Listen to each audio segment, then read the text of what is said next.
Hola a todos, yo soy Guillermo Gómez Jiménez y el día de hoy me toca hablar sobre reflexiones sobre la muerte durante COVID-19. Quiero comentarles que soy parte del Colegio de Psicólogos de Guanajuato Capital y en redes sociales me encuentran como Psicología, Tanatología y Cuidados Paliativos, con este logo. Bien, hablemos sobre la muerte. Morir es tan natural como nacer, diría el doctor Jorge Grau, psicólogo y paliativista. Él explicaba que generalmente nacer lo aplaudimos, lo celebramos y por lo general morir lo sufrimos. Y lo sufrimos como si pensáramos que no fuera parte del ciclo natural de la vida. Un comentario anónimo dice: morimos no porque estamos enfermos, sino porque estamos vivos. Muchas veces se nos olvida que no solamente mueren los enfermos o los viejos, sino morimos aquellos que estamos vivos y que por alguna razón, llámese accidente, caída, paro cardiorrespiratorio, lo que suceda, se detienen nuestras funciones orgánicas, mentales, y eso hace que crucemos esa línea y tengamos que morir. Pero no necesariamente los enfermos, sino cualquier persona. A veces un simple tropezón en el baño puede generar la muerte. Y se nos olvida, como esa frase típica de adolescentes, ¿no? Del a mí no me va a pasar hasta que esté viejo o enfermo. Es familiar y personal porque se comparte a través de las tradiciones, de las vivencias, de las creencias, de la religión en la cual nacemos o nosotros decidimos retomar, la filosofía de vida que cada quien asume. También depende del origen étnico y cultural y sobre todo de la personalidad de cada quien. La muerte tiene un significado distinto, desde lo micro hasta lo macro. Para algunos puede ser algo catastrófico y un castigo divino. Para otros puede ser una transmutación simplemente a una mejor vida o a otra vida. Y entonces regresar a este plano y poder crear o a volver a hacer o enmendar incluso los errores que se cometieron en esta. Diría Luis Rionda: la muerte no puede ser algo ilusorio, puramente ficticio. Es por el contrario incuestionable, cierta y verdadera. Y justamente Luis Rionda, junto con otros autores que vamos a ir viendo algunas frases más adelante, crearon un libro que se llama Reflexiones en torno a la muerte. Este libro lo hacen también bajo la coordinación de Diego León Rábago, y este libro lo producen en el 2013 por parte de la Universidad de Guanajuato. Ellos eh, tratan de dar un sentido y una concepción, cada autor desde su punto de vista y desde su ámbito disciplinario. Y, por ejemplo, repitiendo la frase, la muerte no puede ser algo ilusorio, puramente ficticio, es por el contrario incuestionable, cierta y verdadera, es porque nos queda claro que si algo tenemos seguro en esta vida es que vamos a morir. Seguimos con Luis Rionda. Dice: el hombre, por el solo hecho de existir, sabe con certeza que morirá, que su estancia en el mundo durará solamente determinado tiempo.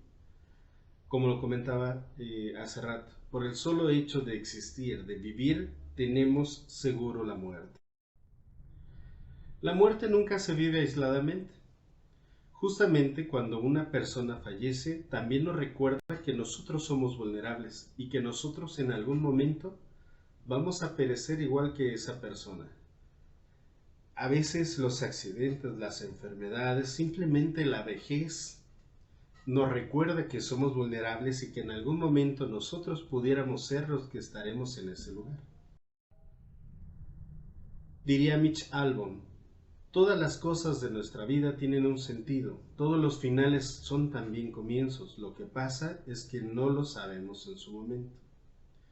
Este autor, Mitch Albom, yo recomiendo de estos dos libros que tiene, que son Las 5 personas que encontrarás en el cielo y Los martes con mi viejo profesor. Estos dos libros son bestseller, vale la pena leerlos porque nos hacen reflexionar mucho sobre el concepto de muerte, sobre el concepto de lo que es la tanatología y la aplicación de los cuidados paliativos en casa, sobre todo los martes con mi viejo profesor. Y en Las 5 personas que encontrarás en el cielo nos ayuda a ir entendiendo este proceso de superar los duelos. Entonces, por eso dice que las cosas en nuestra vida tienen un sentido. Y así como morimos, también es un comienzo. A veces morimos para el vientre materno, pero nacemos para la vida. Y a eso se refiere, con un nuevo comienzo. Diría María Teresa Sánchez Mier, también en el libro de Reflexiones en torno a la muerte, ella habla de Epicuro, filósofo, y dice, si la muerte es definida como el fin de la percepción sensorial, entonces no hay nadie que experimente la muerte. Epicuro hablaba de que esta percepción sensorial justamente se ve limitada minutos antes de fallecer. Por lo tanto, vivir la muerte tal cual, pues realmente nadie la viviría, ¿no? Nadie estaría lo suficientemente consciente. Aunque insisto que en algunas religiones, por ejemplo en el hinduismo, se trata la muerte como esta parte importante de vivir lo más consciente posible hasta el último. Esta parte de la muerte, pues bueno, genera ese dolor. ¿Qué es el dolor? Finalmente entendemos que la muerte es esa separación y nos genera esta sensación de pérdida. Y esa pérdida nos genera un dolor. Dolor sensorial, emocional, pero incluso también puede ser a lo que pudiera suceder. También nos duele ese futuro. Entonces, es importante entender la situación que tiene que ver, por ejemplo, COVID. Cuando entra nuestro familiar al covitario, tenemos ese dolor porque no sabemos qué va a suceder o lo que puede llegar a suceder una vez entrando nuestro familiar a esa área. El dolor nos enseña que tenemos mucho que aprender sobre nosotros mismos y sobre el mundo que nos rodea. Alan Wolfert. Él tiene un libro que se llama Consejos para jóvenes ante el significado de la muerte. Es otro libro que les recomiendo mucho. Nos ayuda mucho para entender los duelos adolescentes. Bien. Este concepto de María Teresa dice, en el momento de la muerte estamos enfrentándonos a un gran cambio y a la máxima pérdida. Perdemos todo aquello que construimos y cuidamos en vida. La casa, el trabajo, nuestras relaciones, nuestro cuerpo, todo se pierde al mismo tiempo. Finalmente, cuando perdemos la vida, lo perdemos todo. Pero ¿qué es una pérdida? Entonces la pérdida como tal es la separación, el desprenderse de un objeto, una idea, un ser querido, una meta. Y esto evidentemente va a generar una crisis emocional. Hoy en día perdemos dinero y nos genera una crisis emocional. Perdemos algún objeto preciado, algo que nos regalaron nuestros abuelos, nuestros padres, y que ya no están, pues se vuelve un objeto preciado, porque es como un objeto de conexión con esa persona. O también cuando nos preparamos para un examen, por ejemplo, los chicos que estudian para ir a las universidades, los propedéuticos, y por alguna razón no quedan, pierden esa idea, pierden esa meta, y también se vive como tal esta pérdida. ¿Qué sucede con las pérdidas cuando, por ejemplo, hablamos de un ser querido? Bueno, este autor que menciona esto, no lo coloqué, pero es Fernando Gómez, es un psiquiatra de la AMTAC, tiene un libro que se llama Tanatodinamia, y ahí menciona este esquema, en donde dice que las pérdidas son tres situaciones en una sola pérdida. El contacto físico, el simbolismo y la convivencia de lo perdido. Yo aquí refuto un poco porque cuando, por ejemplo, perdemos a la pareja, Pierdo el contacto físico. Muchas de las veces cuando es, por ejemplo, un divorcio, se pierde ese simbolismo, lo que me hace ser referente de, la esposa de, el esposo de, el amigo de, y la convivencia de lo perdido, que es justamente lo cotidiano, ¿no? El convivir realmente. Pero con los consanguíneos, con mamá, con papá, con los hermanos, pues ellos vivos o muertos siguen siendo mis padres y vivos y muertos siguen siendo mis hermanos.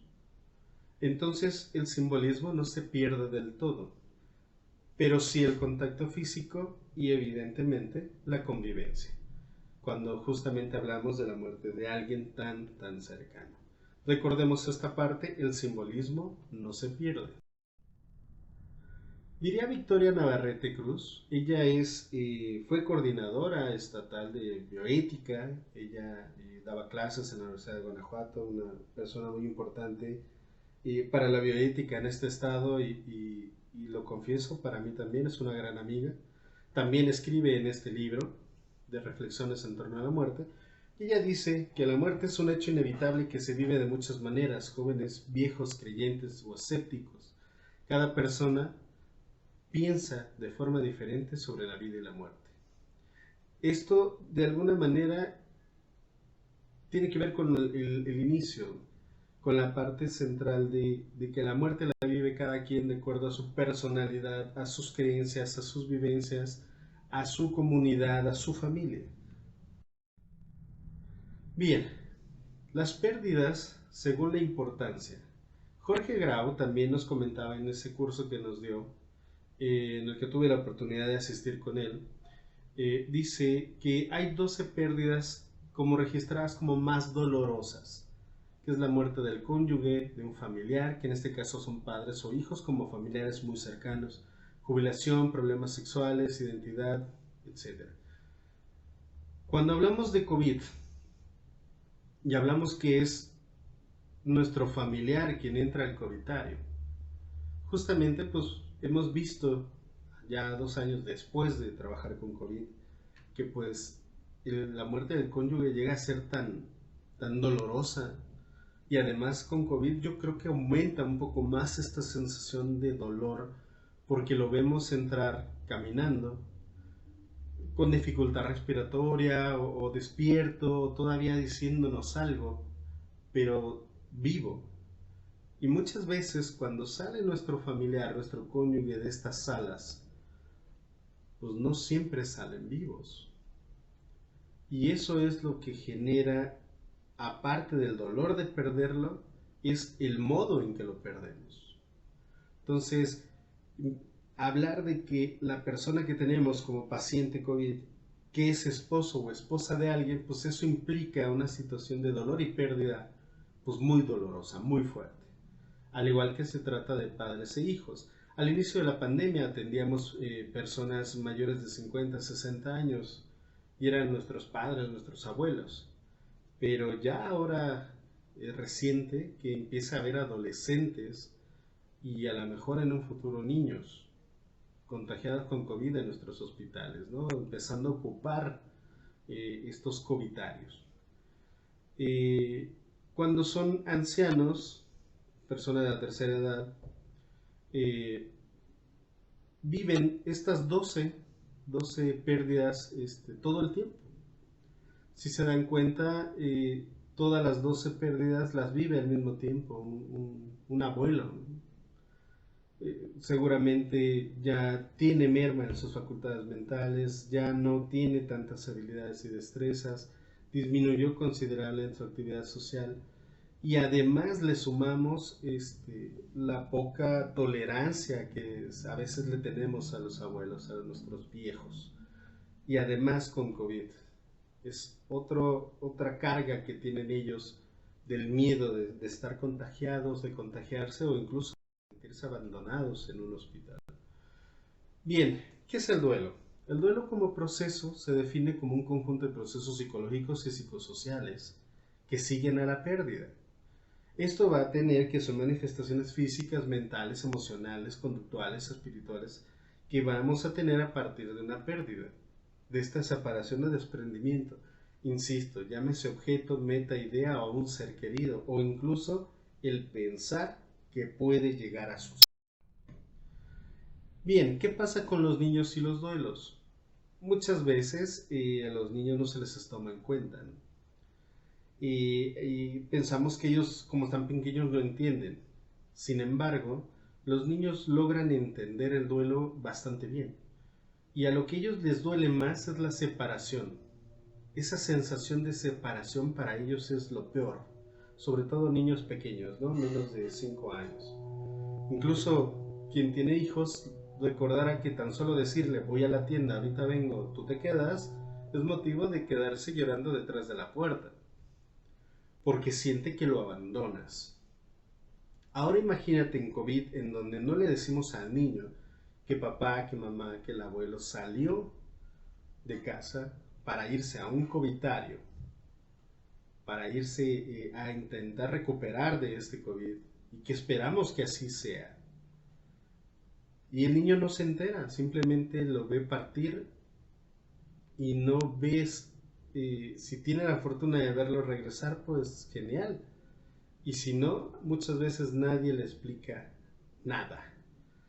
Por eso ahí en la imagen dice, el duelo en tiempos de coronavirus, despedir a un ser querido sin velatorio ni funeral, ¿cómo hacerlo? Si para un adulto les cuesta trabajo no hacer ese funeral, imagínate para el niño que no se le explica nada. Hay que explicarle lo que sucede, ¿sí? Que todos vamos a sentir sensaciones físicas, vamos a tener cambios de conducta, pensamientos, sentimientos, todo esto que vemos en la pantalla, muchas veces lo tenemos al mismo tiempo todo. Y esta confusión y este desorden de crisis, de duelo, es lo que de alguna manera hace que entremos en shock y olvidemos pues muchas cosas de las que tenemos que hacer cotidianamente o no pongamos atención a otros detalles, como esto, ¿no? De explicarle al niño qué es lo que está sucediendo. Dice aquí, dice la mayoría de las veces los niños no son considerados durante el duelo, por lo cual optan por disimular y callar. Y luego se produce en situaciones somáticas o enfermedades o incluso en problemas de conducta, problemas en la escuela. Incluso hay niños que tienen regresiones, ¿no? Si ya había aprendido a ir al baño, ahora va a querer usar pañal otra vez. ¿Qué pasa con los adolescentes? No existe luto. A veces queremos que los adolescentes sean como un adulto y los tratamos como adultos porque los vemos incluso más grandes que nosotros, en estatura, ¿no? En tamaño. Pero finalmente ellos tienen otra connotación, otro pensamiento referente a la muerte, que es aburrida. Por ejemplo, si un funeral, esto es aburrido, no haces nada, no hay música, ¿no? Y recordemos que el adolescente tiene un pensamiento distinto y necesita escuchar su música, estar con sus amigos, a lo mejor se va a encerrar en su mundo, pero ¿qué podemos hacer con ellos? Primero es hablar.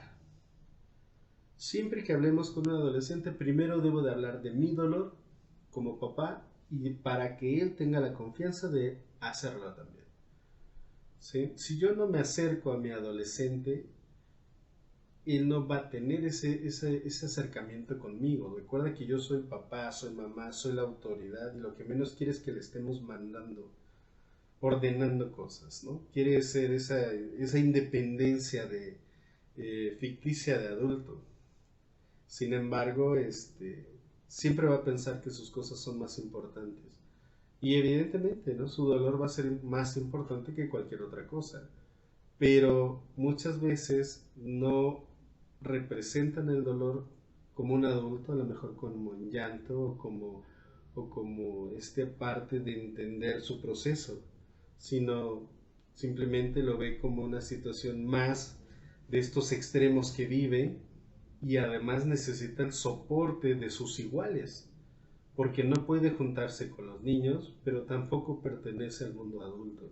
Necesita un igual que también le ayude a soportar este duelo. Por ejemplo, hay que pedirle que asista al funeral, ¿no? En el caso que haya funeral, ahorita con COVID pues sé que no lo hay. Muchas veces cuando fallece el paciente COVID, pues ya se entrega a la familia en cenizas, ¿no? Y debe de haber un momento, un ritual de despedida. Hay que incluirlo. Y hay que ser partícipes a sus amigos, a su novia, a su novio, si es que tenía. Como está en la imagen, se me hizo algo de verdad muy padre. El hecho que pudieran darle mensajes escritos en el ataúd, ¿no? A su amigo, a su compañero, a su otro igual, que finalmente le tocó fallecer. Bien, Victoria dice, lo que nos preocupa de la muerte es el hecho de que no tengamos control sobre cómo y cuándo ocurrirá, la incertidumbre de que pueda ocurrir en el próximo instante o en muchos años adelante. Esa es una situación que a mucha gente le genera ansiedad, pensar en la muerte y pensar que puedo morir ahorita, o mañana, o a rato. Y esa ansiedad a veces la llevamos a extremos. Lo importante, yo siempre les comentaba, ¿no? El hecho no es estar pensando en cuándo voy a morir o cómo voy a morir, sino más bien qué estoy haciendo para antes de llegar a morir. Estoy disfrutando mi vida, estoy haciendo lo correcto, estoy disfrutando a los míos, estoy haciendo lo que me gusta, este trabajo me llena. Son preguntas que deberíamos de hacernos y resolverlas justo antes de morir, independientemente si sea en el instante o en los siguientes años. Bien, en el tema de... Pues bueno, no les puedo contar nada nuevo. Ya conocemos esta parte que inició en donde hubo un estricto control, donde dependíamos de videollamadas, home office, del encierro, que de alguna manera en algunos lugares sí fue como muy marcado, ¿no? Te multaban como en España, ¿no? Si te veían en la calle, ¿no? En ese entonces, inicios 2020, aquí en México, pues bueno, empezamos a vivir esto, ¿no? Esta frustración de ver llegar pacientes, de que algunos salían, algunos no, algunos pues era muy complicado, se complicaban de la nada y en poco tiempo. Y pues bueno, ponerse el traje de protección era todo un reto, todo un show, ¿no? Todo un proceso que había que vivir aquí en la unidad COVID donde trabajo. Yo les comentaba, yo sé que esto es importante, pero al ponerse el EPP, el equipo de protección personal, eh, no hay prisas, porque también está nuestra seguridad. También está estar seguro y sentirme seguro con lo que yo tengo puesto para poder atender al resto. Y pues bueno, 2 años después, justamente en este mes de noviembre, hace 2 años, 2019, surge el COVID en China. Y 2 años después seguimos viendo estos rostros, seguimos viendo estas caras, seguimos viendo a las personas afuera de los hospitales llorando, muriendo. Y a lo mejor el EPP ha ido modificándose, ha ido cambiando. Y hemos tenido a lo mejor un poco más de confianza en cómo tratar el COVID, pero no dejamos de usar mascarillas, no dejamos de usar la protección, de tener los aislamientos, de las áreas COVID separadas del resto del hospital. Este, seguimos usando caretas, mascarillas y seguimos viendo pacientes con los síntomas característicos del COVID, ¿no? 2 años después seguimos. Como les decía, pues bueno, el COVID es reciente, la OMS hablaba sobre esta parte de la enfermedad y trataba de dar, la OMS y la OPS trataban de dar opciones de cómo tratar y de cómo hacer equipos para hacer tratamientos específicos para estos pacientes. Eh, También se hablaba del manejo de prevención, ¿no? En distintos países, como les decía que España te multaban si estabas en la calle, México había la controversia que las autoridades decían no uses cubrebocas, no pasa nada, y otros decían es crucial el uso de cubrebocas, y había una desinformación, pero veíamos estas imágenes de hospital que estaban llenas de pacientes. Otra vez Victoria nos dice, generalmente cuando se nos presenta un problema de salud, en lo personal o en lo familiar, la sorpresa no nos deja lugar para hacer las mejores decisiones. Es común que ante un diagnóstico de enfermedad grave inicie una larga visita a especialistas intentando encontrar solución o quien nos dé esperanzas. Justamente la crisis en la que nos vimos por el COVID, pues muchas veces no nos ayudó, ¿no? Veíamos que nuestros familiares empezaban con dificultad respiratoria o con ciertos síntomas COVID, como esto de perder el sabor, el gusto, el olfato, la fiebre. Este, ya era motivo de entrar en crisis, ¿no? Ya era motivo de preocuparnos, de generar una serie de situaciones, y esto pues no nos daba a veces de poder pensar coherentemente, ¿no? A veces muchos pacientes dijeron, no, yo creo que todavía aguanto, vamos a esperar, y cuando llegaron al hospital llegaron de manera tarde. O nosotros mismos, ¿no? Como personal de salud, nosotros finalmente también de repente entramos en esta confianza de decir, me puedo atender yo, o alguien, amigo, un conocido puede brindarme esa atención. Sin embargo, eso no nos permitió pensar de manera coherente y tomar decisiones correctas.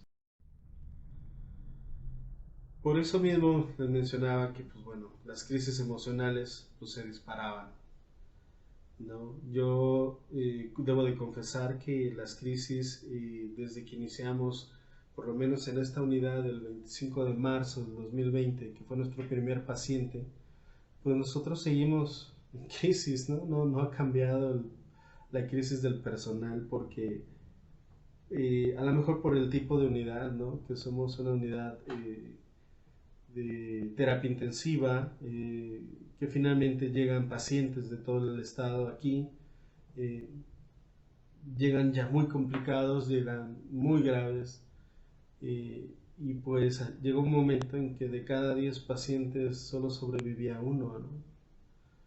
O empezamos a notar que salían de aquí, de la terapia intensiva, y se iban a casa y se iban con secuelas, ¿no? de COVID, que muchas veces también les generó o les causó la muerte a los pacientes ya en las otras unidades o en sus propias casas. Entonces, pues realmente la crisis emocional no se ha bajado, ¿no? Por lo menos en el personal de nosotros hemos podido controlar esas emociones, pero no han disminuido.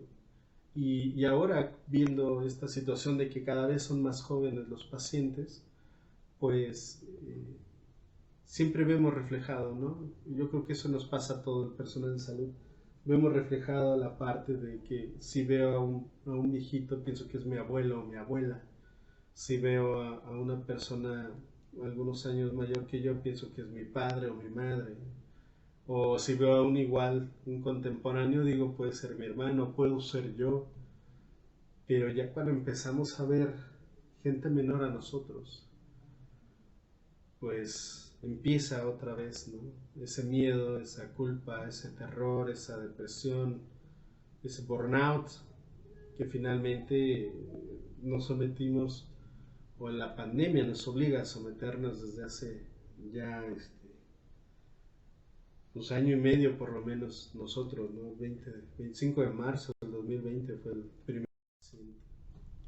En ese entonces surgía esta imagen, ¿no?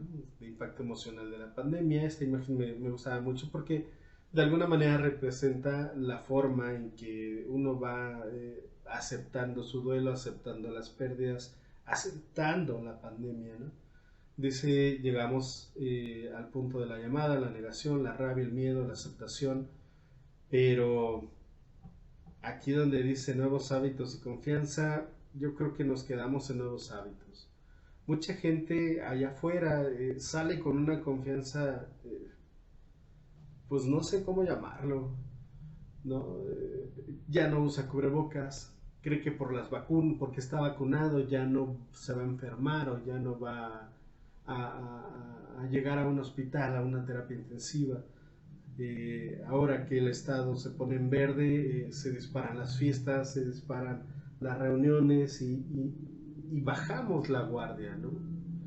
Entonces, no hemos pasado de ese penúltimo punto, ¿no? En el de que solo tenemos nuevos hábitos, exacerbamos a mi muy particular punto de vista la confianza, pero no hemos llegado a donde dice la pandemia pasa. Aún está en pandemia. Bien, aquí pues finalmente eh, hubo momentos en COVID, hubo unas unidades en donde trataron de mitigar las crisis emocionales, estas despedidas que se hacían vía celular, vía videollamada o como tablet, como lo vemos en la imagen. Aquí en el Centro Estatal de Cuidados Críticos evitamos ese tipo de comunicaciones porque pues generalmente ahí, por ejemplo, podemos ver que el paciente tiene una careta, tiene una mascarilla, pero cuando el paciente está entubado y en prono, mucha gente me hablaba y me decía, por favor, tómale una foto, quiero verlo. Y yo les decía, ¿para qué? ¿Para qué reducir la vida de papá, de mamá a una imagen donde está mal, donde está en una posición diferente, donde se ve muy aparatoso, lleno de tubos, cables y demás? Eh, no era una imagen grata, o sea, ni para nosotros como personal de salud. Eh, Muchos familiares me pedían hacer estas llamadas, pero pues ¿cómo hacías una llamada con un paciente intubado, no? Preferimos mejor leerles cartas y notamos que los pacientes tenían reacciones al escuchar palabras clave, al escuchar palabras apodos, como les decían, y entonces nos dedicamos mejor a que las enfermeras que muy amablemente trabajan aquí muy amables leían estas cartas a los pacientes. Hubo pacientes que tuvieron reacción, algún tipo de movimiento en las manos, algún suspiro, y siempre buscando este acompañamiento, ¿no? Con estos pacientes, a pesar de estar intubados, inconscientes, sedados, esa media sedación de alguna manera pues les daba esa capacidad de poder escuchar por lo menos algo conocido, ¿no? Un paciente que estuvo intubado y salió nos decía que él no recordaba la lectura de las cartas, pero sí recordaba la sensación de que sus familiares estaban ahí con él. Él decía que recordaba que le hablaban, ¿no? Con esa voz, con esas palabras características. Insisto, todos en las familias tenemos algún apodo, algún sobrenombre, ¿no? Y de alguna manera eso funcionó aquí, en el centro estatal. Sé que en otras unidades permitían bien esa parte, ¿no? Sanitizaban, pues pero, ¿no? Hayan sanitizado los celulares, las tablets, para generar esta videollamada y que sobre todo eran con pacientes pues despiertos, ¿no? Que podían hablar. También estas crisis, pues bueno, no solamente se daban en los hospitales, ¿no? Se daban en las calles. Esta noticia que la vimos muchas veces, ¿no? Eh, Gente que se subía al avión sin cubrebocas y no se lo quería poner y la demás gente lo bajaba, ¿no? O en el camión o simplemente en el urbano, ¿no? La gente que no usaba el cubrebocas y todos los demás sí, pues generaban esa incomodidad, esa crisis de póntelo, ¿no? Igual, ahora en algunos países, por ejemplo, las vacunas, ¿no? Quienes no se están vacunando les están diciendo, ok, no quieres vacunar, respeto eso, pero no puedes trabajar, no puedes salir y comprar, no puedes ser tan libre, justamente para evitar estos resurgimientos de pandemia. De alguna forma, insisto, no ha bajado esta crisis, no hemos tenido este desfogue emocional al 100%, ¿no? Seguimos tensos, porque justamente como decían, las frases anteriores, no sabemos en qué momento nos va a tocar a nosotros. Y pues bueno, esto lo vimos muy seguido, ¿no? El miedo de ser contagiado por alguien, lo voy a decir, irresponsable de no usar el cubrebocas en donde debía y le solicitaban. Bien, ¿qué pasa con los duelos de los familiares?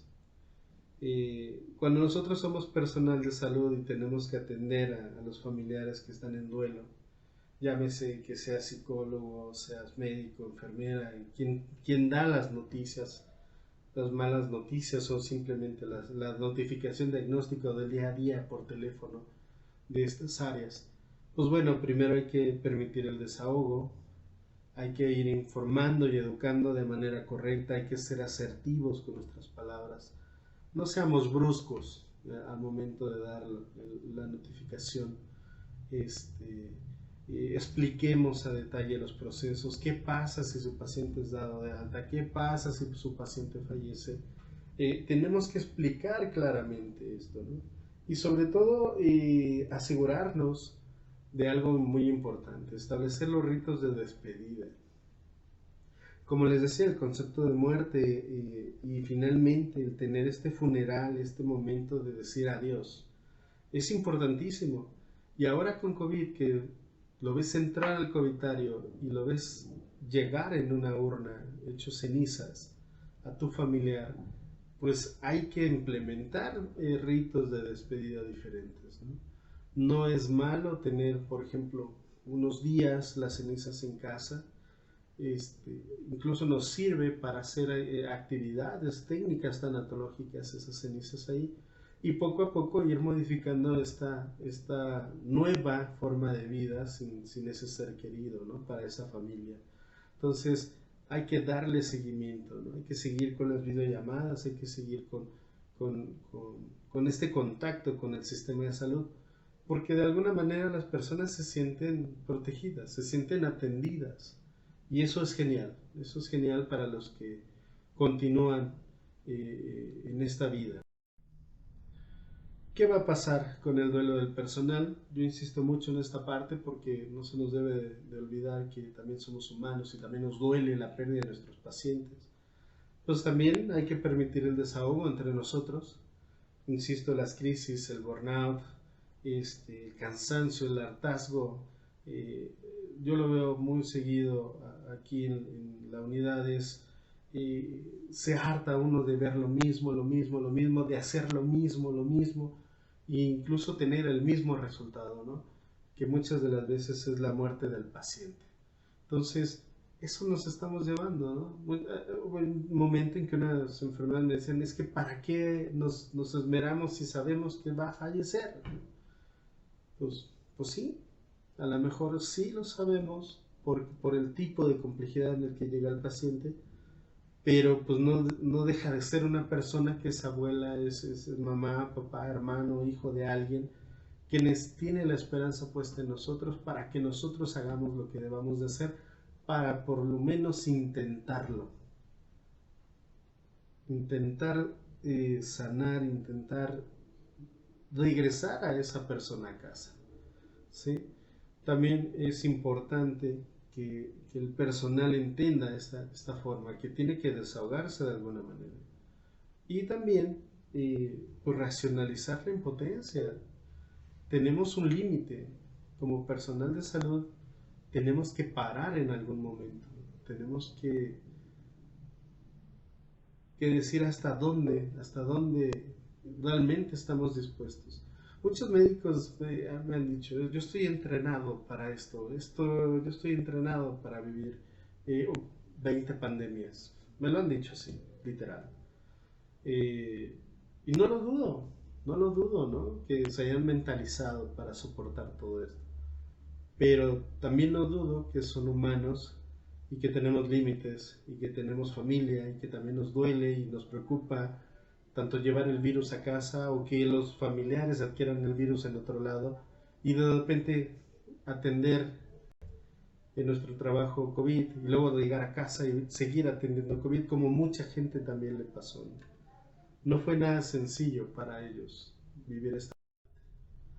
Por ejemplo, esta imagen, se acordarán de esta noticia, ¿no? De este médico que llega a casa, que sale su hijo a verlo, a abrazarlo, y finalmente le dice, detente, ¿no? No te acerques. Y, y se sienta a llorar de impotencia porque no puede abrazar a su hijo, ¿no? Tiene que pasar por el cerco de sanitización de su casa para poder acercarse a él. ¿Cuántas veces vivimos esto como personal de salud? A esto me refiero con que tenemos límites, somos humanos, nos pega, nos duele. No solo nuestros pacientes, sino también nuestras familias. Dice, la capacidad de sobreponerse ante una situación adversa e incluso salir fortalecido es a lo que se le llama resiliencia. ¿Cómo obtenemos resiliencia? ¿Cómo la fortalecemos esta capacidad en estos tiempos en donde estamos viviendo estas crisis, esta situación? Primero, pues reconociendo nuestras emociones y expresándolas. Siempre eso de reconocer lo que siento y expresar lo que siento va a ser lo más idóneo. Y si lo hacemos con la persona correcta, con alguien con la capacidad de poder entender esta situación, pues es genial, ¿no? Que para eso se forman los psicólogos, para poder entender estos procesos y darle un cauce sano a esas emociones. Pero si lo hacemos con alguien diferente, alguien que solamente nos escucha, a lo mejor no tenemos una retroalimentación o no esperamos la respuesta, no tenemos la respuesta que esperamos. Y entonces puede derivar en enojos, puede derivar en otro tipo de emociones y crisis, ¿no? Y en disgustos, separación y división. Y no es la idea, ¿no? Busquemos el personal adecuado para poder expresar estas emociones, ¿sí? Trabajo en casa, estar informados todo el tiempo. Sé que muchos de nosotros estamos capacitados todo el tiempo por la Secretaría de Salud, por los cursos diversos que hay del IMSS, del ISSSTE, de todos lados que hay sobre COVID, el estarse informando constantemente sobre algunas fuentes. Tratemos que sean lo más oficiales, ¿no? Lo más sensatas para poder dar cuenta de lo que hacemos. Bien, esta frase dice, no porque usemos bata blanca o cofia, quiere decir que no nos va a pasar. Justamente esto se lo dije a un personal hace tiempo cuando me tocó ser jefe del departamento de cuidados paliativos. Estaba en una conferencia con todos los médicos del área de oncología y les decía, levanten la mano aquel que está exento de vivir cáncer.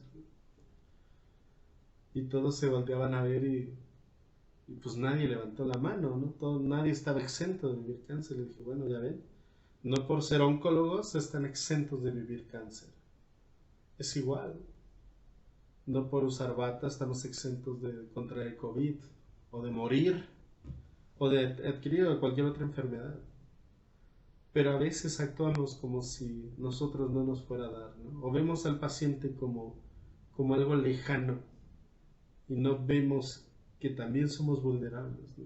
Ponemos esa barrera para no ver esa muerte tan cerca. O esta situación. Esta es la imagen que muchos familiares me piden, ¿no? de sus seres queridos. Pero imagínate cuando hablamos del paciente, hablamos de ese otro.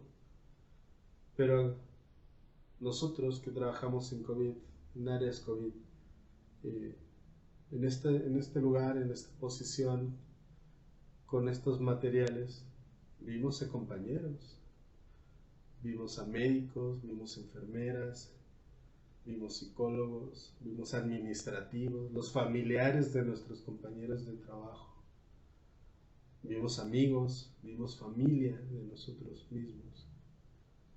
Y pues finalmente no es padre, ¿no? Y ahora, como están viendo, pues el grupo etario está cada vez más joven, ¿no? Que va a estar de alguna manera en ese lugar. Y no lo sabemos con tantas variantes que ya hay en el mundo del COVID, no sabemos si nosotros vamos a terminar ahí en algún momento. Entonces, de verdad, hagamos conciencia, esta reflexión de la muerte, de las pérdidas, del duelo, de lo que estamos haciendo. Como les dije, no hay que preocuparnos si vamos a morir, sino de qué estamos haciendo para antes de llegar a ese momento de morir. ¿Qué estamos haciendo para antes de llegar a estar en ese lugar, en esa cama? Nos decía por ahí un doctor, dice, a todos nos tiene que dar y nos va a dar COVID. Bueno, a algunos les dio más leve, a algunos los llevó a este lugar. Yo tuve compañeros que los atendimos aquí mismo, ¿no? Y los veíamos y de verdad no fue una experiencia bonita. Y ahora que afortunadamente salieron vivos y los vemos de alta, pues ahora no solamente fue verlo en la cama, ¿no? En prono. Ahora es ver la recuperación que tiene, ¿no? Las secuelas COVID que todavía siguen avanzando, aún después de haber cursado una situación hospitalaria, ¿no? Dice Eugenio Trueba, igual en el libro de Reflexiones, nadie ha vuelto del otro mundo para quitarnos las dudas. Las historias sobre apariciones y mensajes de ultratumba no son de fiar. Y pues aquí yo pongo un poquito en tela de juicio ese comentario. Evidentemente nadie ha venido del otro mundo a contarnos qué hay allá. No sabemos si transmutamos, no sabemos si regresamos a esta vida, no sabemos si vamos a la ciudad de los muertos, a la ciudad de Dios, al Mictlán, no sabemos realmente qué hay allá. Nadie ha muerto y regresado. Ha habido gente que ha tenido estas situaciones, ¿no? Estos fenómenos, ¿no? Como que muere y regresa, pero realmente pues, no muere, ¿no? No ha muerto, no se ha confirmado una muerte y que haya regresado para decirnos. Entonces, eso es cierto, pero estas historias sobre apariciones y mensajes, yo lo dejaría en duda, ¿no? Cuando fui jefe estatal, conocí a una doctora que se llama Lisbeth Quesada Tristán, que es la directora del área de cuidados paliativos infantiles en San José, Costa Rica. Y ella me dio estos artículos, aquí nada más puse los títulos, pero yo tengo los artículos de revistas confiables, científicas, ¿no? En donde se habla de experiencias que hay después de la muerte, ¿no? Y que se viven en las zonas de hospital. Todos sabemos que hay este tipo de fenómenos, ¿no? En los hospitales. Incluso hay hasta frases, ¿no? Hay maldiciones, decimos, ¿no? Eh, Chistosamente nadie va a decir en el área de urgencias la guardia está tranquila, ¿no? Y hasta hacen muchos chistes y videos y hasta en la televisión sale, ¿no? De que si decimos que la guardia está tranquila, todo empeora, ¿no? A los pocos minutos. Nadie lo dice en urgencias o en el área de piso, ¿no? Pues sí, ideas, fantasías, como lo quieras ver, suceden, ¿no? Suceden y aquí hay artículos que realmente muestran que sí es real, ¿no? No solamente en un lugar pasa, ¿no? O solo me pasa a mí, sino realmente es algo que sucede en el mundo, ¿no? Por lo mismo, les digo, aún no es momento de bajar la guardia, cuídate.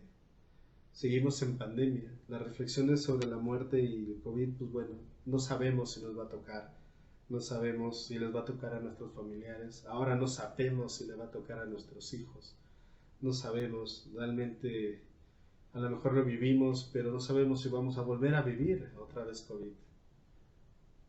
Estamos en verde, de acuerdo a nuestras autoridades políticas, pero bien sabemos que es un virus, que es una enfermedad que va a ser difícil de erradicar, que va a tardar tiempo, que aún la vacuna sí hace su trabajo, pues, pero finalmente nos agarró desprevenidos a todo mundo, a todos los sistemas, a todas las personas. No sabemos realmente qué va a pasar el siguiente mes. Entonces, a pesar de que seamos verde, semáforo verde, no dudes en seguir usando tu cubrebocas, lavándote las manos, usando sanitizantes, el gel, el alcohol, teniendo sana distancia, manteniendo estas normas, es como vamos a poder salir de esto. Y necesitamos ya salir de esto. Esta frase la diseñé justamente para la unidad y se las comparto y de verdad reflexionenla. Dice, si uno se equivoca, se equivocan todos. Si uno se altera, es error de todos. Si alguien no se siente seguro, es error de todos. Porque todos debemos de estar al pendiente de todos.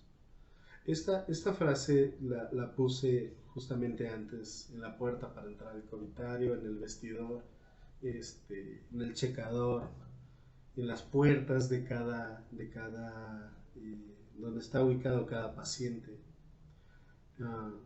Porque tenemos que recordar que somos un equipo de trabajo, somos un equipo multidisciplinario, que necesitamos de todas las áreas para poder apoyar a nuestros pacientes y apoyarnos a nosotros mismos, ¿no? Yo he sabido de hospitales que el área de psicología no se habla o no están peleados con otras áreas del mismo hospital. De verdad, hagamos a un lado esas diferencias y apoyémonos nosotros. Estamos nosotros para nosotros. Porque lo mismo decía,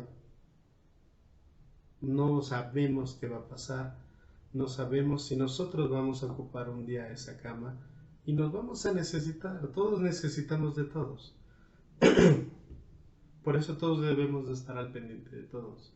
Eso nos ha ayudado aquí en el Centro Estatal a ponernos bien el target, el EPP, a no equivocarnos, a no desesperarnos, a no entrar sin el traje bien colocado directamente con el paciente, a hacer